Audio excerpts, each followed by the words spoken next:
Aujourd'hui, on abordera donc un nouveau concept avant d'entamer les équations d'électromagnétique, la divergence. La divergence, donc, c'est un concept qui me paraît donc un peu évident. Il est très proche de la dérivée. D'ailleurs, si on concentre sur un espace donc d'une dimension, donc soit un champ vectoriel donc dans un espace de dimension. On va imaginer donc l'écoulement linéaire du fluide dans un tuyau. On va considérer donc trois cas. Premier cas, donc on a injection de fluide. La deuxième, donc écoulement avec fuite. La troisième, donc écoulement sans création, sans perte, donc sans injection, sans fuite. Donc, par définition, donc le champ de vecteur donc f x, puisqu'il s'agit donc d'une seule dimension, donc sur l'axe des x, on va la considérer donc sur l'axe des x. F de x donc égale fx i. Donc la divergence dans ce cas,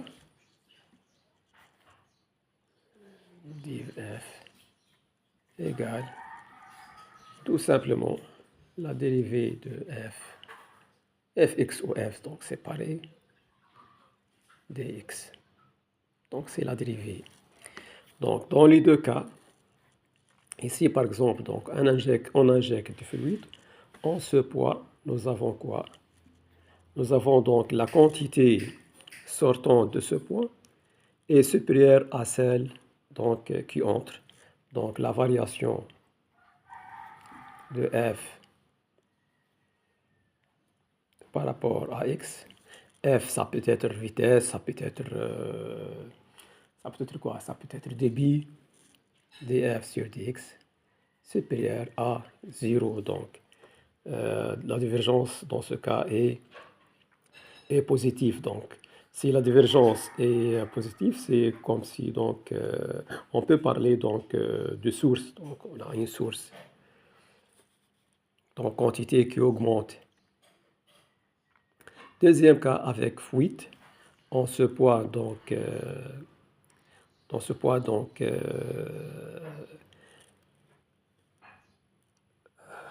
le fluide donc, qui rentre, il est supérieur à celui qui sort parce qu'il y a, bien sûr, parce qu'il y a une fuite. Donc, dans ce cas, df sur dx est négatif. Donc, troisième cas, df. Donc, nous avons quoi dans ce cas?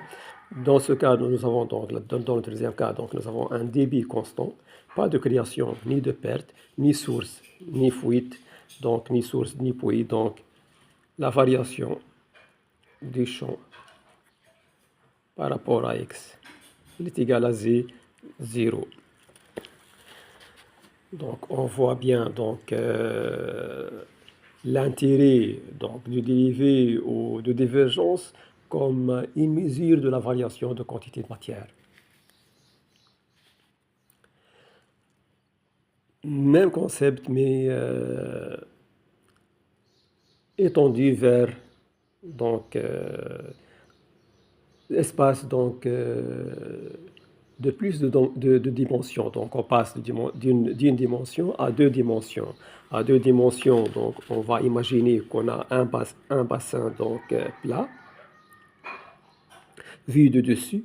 À chaque point donc, de l'eau, il y a un vecteur, donc on va le nommer f. Donc deux dimensions, donc f, donc elle est en fonction de xy égale fx i plus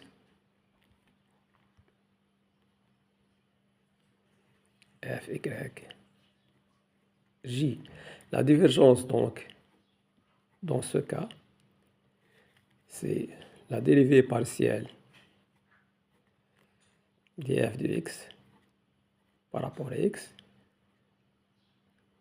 dérivé partiel donc df de y par rapport à dy, avec une somme, donc somme des deux dérivés partiels.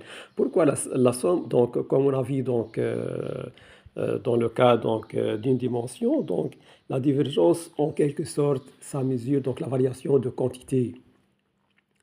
Donc ici nous avons donc variation sur deux axes. Donc pour évaluer donc le bilan ou la variation totale, donc nous avons besoin de cette somme. Donc de faire donc la somme algébrique.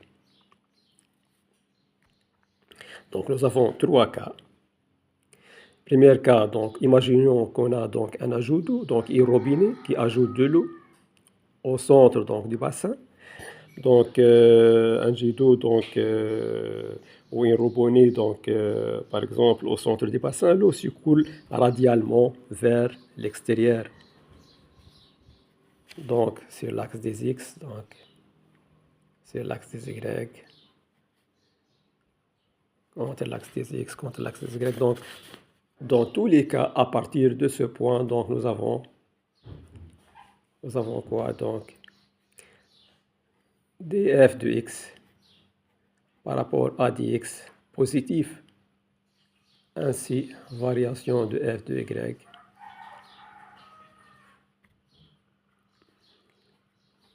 par rapport à dy. Donc tous les deux positifs, donc la somme elle est positive, donc div f égale donc positif. Donc positif, donc on peut parler dans ce cas donc d'une source. Nous avons une source d'eau, donc la variation elle est positive. Donc le débit il est en train d'augmenter dans tous les sens. Deuxième cas, donc si on veut donc drainer le bassin, donc on ouvre par exemple donc une bande au centre, donc on ouvre une bande au centre, donc ce qui va se passer donc que l'eau donc va s'écouler radialement vers l'extérieur, donc vers l'intérieur, donc une bande qui aspire de l'eau au centre, donc l'eau s'écoule vers un trou au centre, donc c'est donc exemple simple de drainage. Donc la variation elle est négative dans tous les sens. Donc df de x sur dx négatif, on lui ajoute df y sur dy aussi négatif. Donc leur somme elle est négative. Donc la divergence des champs vectoriels en ce poids, donc au centre, elle est négative. Donc négatif. Donc ce qui représente une fuite ou une perte de quantité d'eau. Troisième exemple. Donc on a ni robinet ni bande, donc ni source ni puits. Juste un moteur qui fait circuler donc l'eau. Donc l'eau qui circule. Donc en tout point, nous avons donc ici par exemple donc le débit donc croît positivement dans l'axe des y et négativement sur l'axe des x. Donc voilà les axes donc x, y. Donc si la variation positive sur l'axe des x, elle est négative sur l'axe des y avec donc même valeur absolue, donc de telle sorte que la somme elle sera nulle. Donc en absence de source et de puits, la divergence elle est égale à z, elle est égale à 0. Donc comme j'ai dit donc On peut utiliser donc la divergence comme une mesure donc, de variation de quantité d'eau, de quantité donc, de matière, de quantité en tout général, donc de variation de quantité donc, en général. Par exemple, dans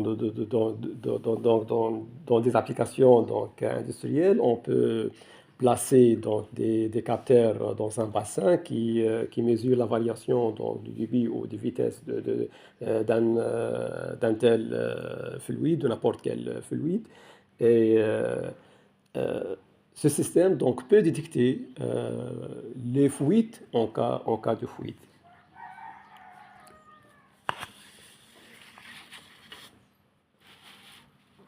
Pour comprendre mieux donc, ce concept de divergence, on va appliquer donc, les équations qu'on a vues, la définition, donc l'équation qui définit la divergence, pour évaluer donc, la variation donc, du champ gravitationnel donc, en tout point de l'espace. On prend donc, une planète, soi-disant par exemple donc, notre planète la Terre. La Terre, elle est de rayon RT, rayon de la Terre, donc RT.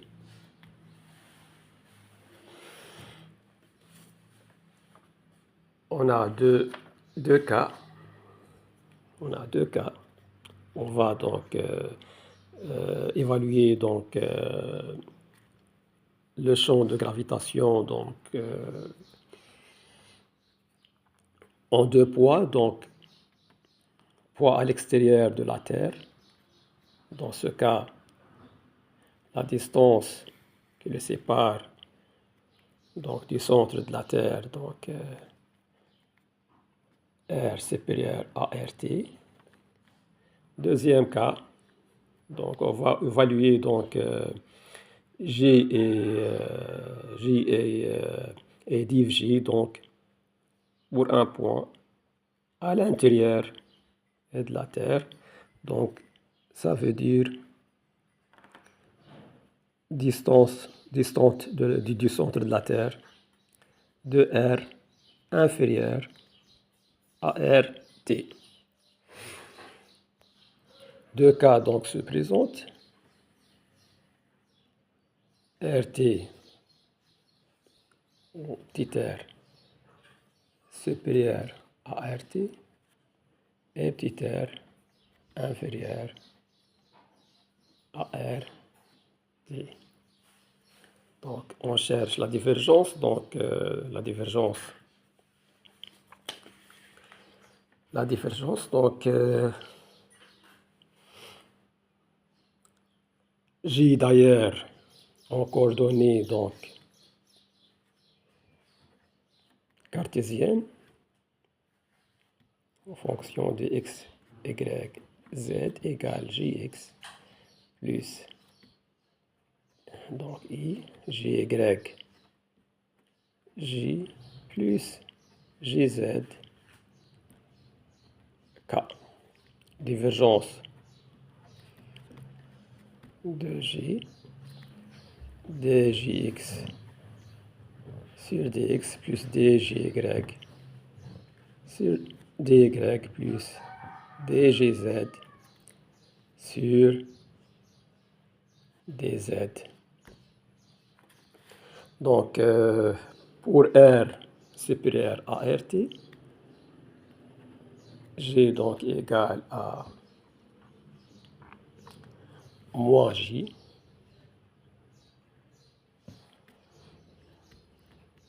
MT sur R carré. ER c'est donc c'est l'expression donc, en utilisant les coordonnées sphériques. ER c'est vecteur unitaire. Voilà donc ER orienté vers l'extérieur donc appliqué au centre de la Terre. Donc on va transformer cette formule donc en coordonnées cartésiennes, donc on va y revenir donc clairement. On passe au deuxième cas, donc pour R inférieur à RT. Dans ce cas, donc, on va mesurer J, donc on va calculer J. J dépend de quoi? Donc J dépend de la masse interne. Donc on va utiliser donc les résultats. On ne va pas donc faire le calcul, on va juste utiliser le résultat donc du théorème de Gauss. On va revenir à ce théorème donc dans le vidéo prochain. Donc la masse interne, juste pour fixer les idées, la masse interne c'est la densité volumique de la Terre fois le volume. Le volume donc de portion donc des sphères donc du rayon petit r. Voilà, donc on va mettre donc Mn, donc elle concerne juste donc cette partie interne avec notre point aux frontières. Donc on cherche M interne. Donc dans la densité, donc cet exemple donc, il est très simplifié. Donc on va considérer que donc, la densité volumique elle est, euh, elle est constante. Donc la masse elle est répartie, donc répartition homogène de la densité volumique. Donc ρ dans ce cas sera AMT sur donc, la masse totale de la Terre, sur le volume total de la Terre, donc on T sur 4 tiers pi RT au cube. Voilà. Donc, comme j'ai dit, donc, je ne vais pas appliquer maintenant le théorème de Gauss, juste je vais utiliser le résultat. J en fonction de R égale moins J rho 4 tiers fois le rayon petit r fois le vecteur unitaire ER. Donc, résultat final, moins JMT sur RT au cube fois petit r. Donc, pour notre calcul, donc, moins JMT sur RT au cube, donc c'est une constante. Donc, une constante fois R. Il ne faut pas oublier qu'il s'agit d'un vecteur. En coordonnées, donc, en coordonnées cartésiennes, la constante moins JMT sur RT au cube, R fois ER, est autre que X, I plus Y, J plus Z, K. Donc nous avons trois composantes, Gx, la constante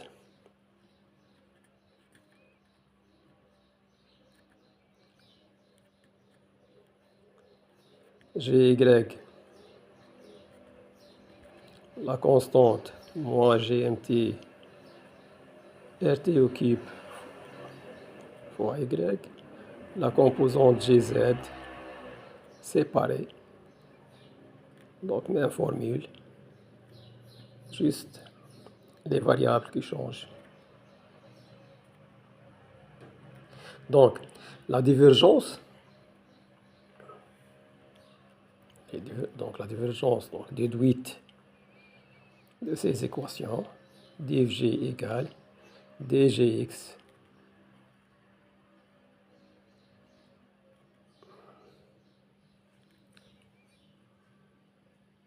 dgy dy dgz sur dz. dgx sur dx, donc constante fois x, donc dx sur dx, donc égal à 1. Même chose, donc constante fois y, donc dgy sur dy, donc dy, ça revient à dy sur dy, donc 1. Donc il reste la constante. Même chose pour dgz sur dz, donc constante fois z. Donc dgz sur dz, donc la constante fois dz sur dz, donc égal à 1. Donc reste juste donc la constante. Donc nous avons donc trois constantes qui se répètent. Donc moins 3 j mt sur rt occupe. Donc l'essentiel dans ce cas, que nous avons quoi? Que nous avons une divergence différente de 0. Ça représente quoi? Ça veut dire quoi? Ça veut dire qu'il y a là donc une source.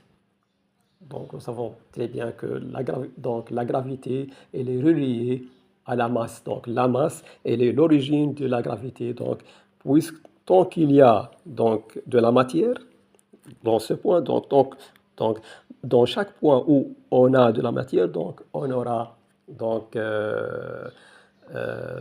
un champ vectoriel de gravité avec divergence non nulle. On passe donc au deuxième cas pour donc un point donc placé à l'extérieur de la planète, donc petit r supérieur à rt. Donc nous avons quoi? Nous avons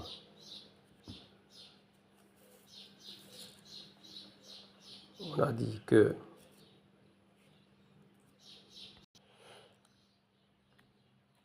donc on peut la mettre donc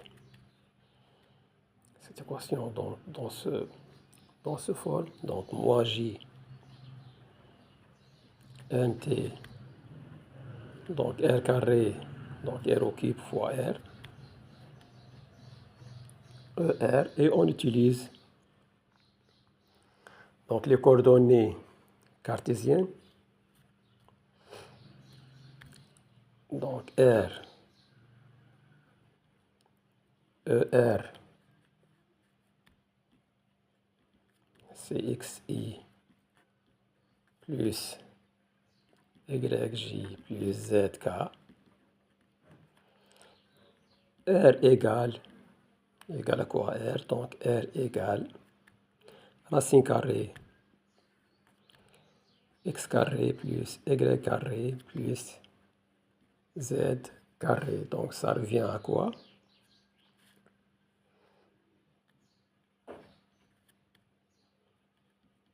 G de x, y, z égale, donc G x, y, z égale moins J mt sur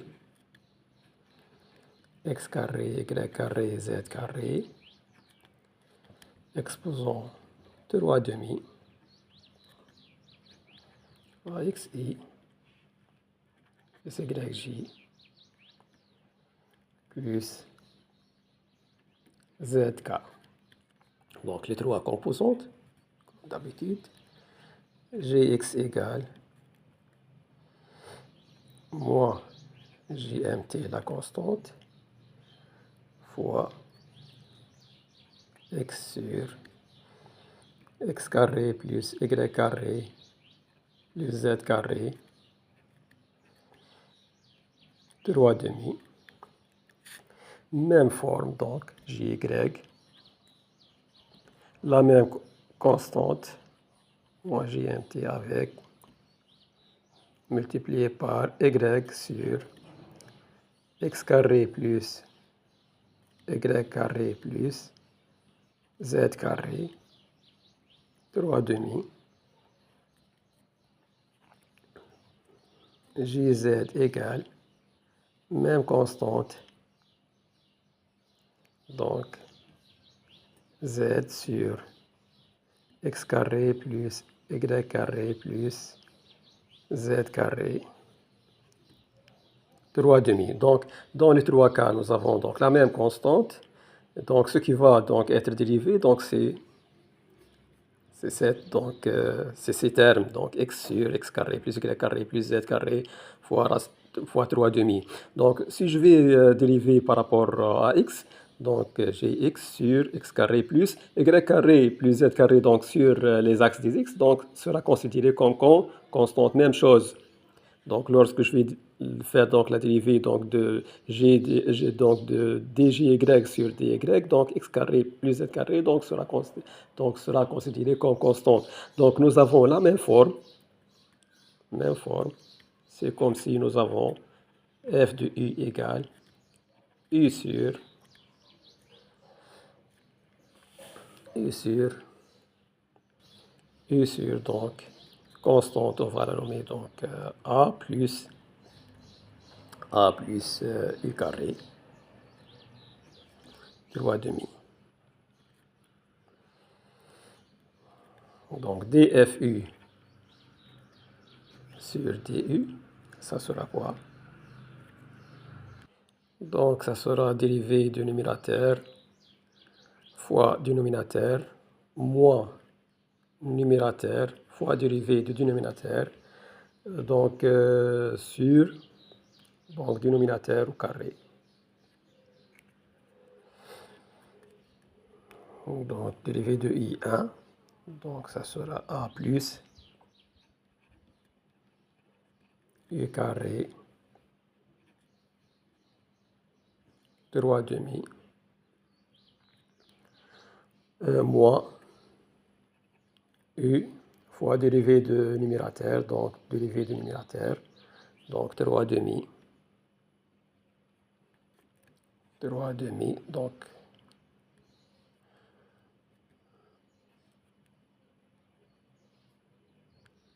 dérivé de a plus i au carré fois donc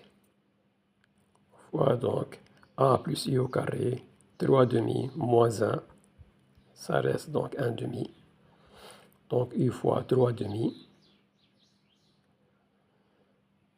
a plus i carré fois le dérivé donc de a plus u carré, donc a constante, donc u carré 2 fois u. Et il ne faut pas oublier le 1 demi. Là. Sur le carré du dénominateur, a plus i carré occupe.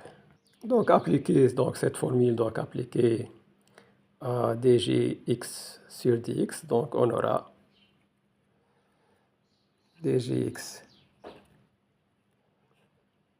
sur dx, il ne faut pas oublier donc la constante. Donc on a quoi? La constante, donc après tout calcul. Donc après tout calcul fait, donc on s'intéresse donc à mettre en facteur donc x carré plus y carré plus z carré 1 demi, donc c'est r, donc on s'intéresse donc à faire apparaître donc r et à revenir donc à notation donc des coordonnées sphériques, donc on va mêler un peu donc c'est le système de coordonnées. Donc je reprends moi J MT. Donc on a dit qu'on va mettre en facteur x carré plus y carré plus z carré. Donc racine carrée, donc 1 demi, donc c'est R moins donc fois, donc on aura x carré plus y carré plus z carré, donc 3 demi moins 1 demi, donc il reste 1 moins 3x au carré.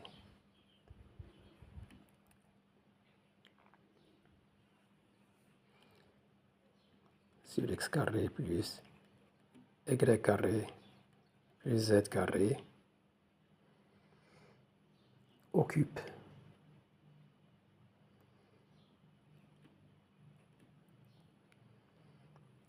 Donc x carré plus y carré plus z carré, c'est r carré, occupe, donc c'est r exposant 6. Et nous avons ici x carré plus y carré plus z carré, donc exposant donc 1 demi, donc c'est r. Simplifié par r, donc il reste au numérateur, donc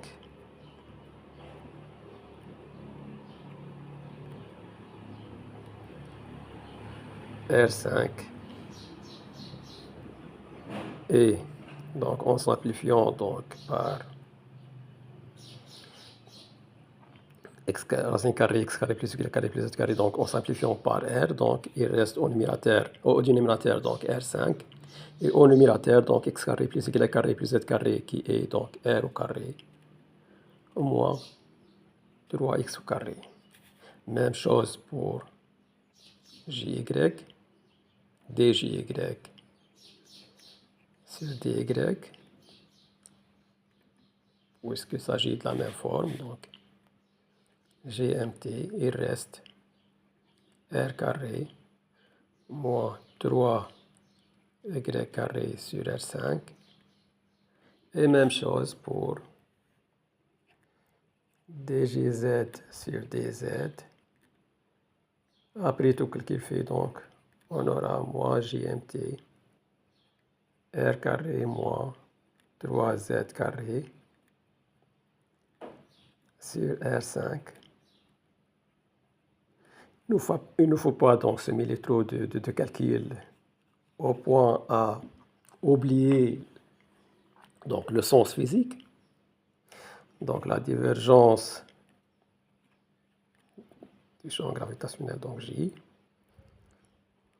Divergence de J égale à quoi? C'est la somme de ces trois composantes, donc djx sur dx qui est moins gmt fois r carré moins 3x au carré, moins 3x au carré, plus, donc sur R5, plus dgy sur dy qui est moins gmt sur R5, donc plus r carré moins 3y carré plus dgz sur dz, qui est donc moins gmt sur R5 fois, voilà, fois donc r carré moins 3z au carré. Donc ce terme il est un peu intéressant. Donc nous avons quoi? R carré plus R carré plus R carré, 3 R carré moins 3x carré plus 3y carré plus 3z carré. Donc on met 3 en facteur, donc on aura donc 3R carré moins 3x carré plus y carré plus z carré fois la constante moins jmt sur R5. Donc ce terme, x carré plus y carré plus z carré n'est autre que r au carré. Donc nous avons 3r carré moins 3r carré égale à 0. Donc à l'extérieur de la planète, donc divergence de J, il est égal à 0. Ce qui est donc logique parce que à l'extérieur de la planète, donc en tout point à l'extérieur donc de la planète, on n'a pas donc de matière, donc pas de source de gravité, donc la divergence, elle sera nulle. Donc au revoir, on se retrouve donc au prochain vidéo.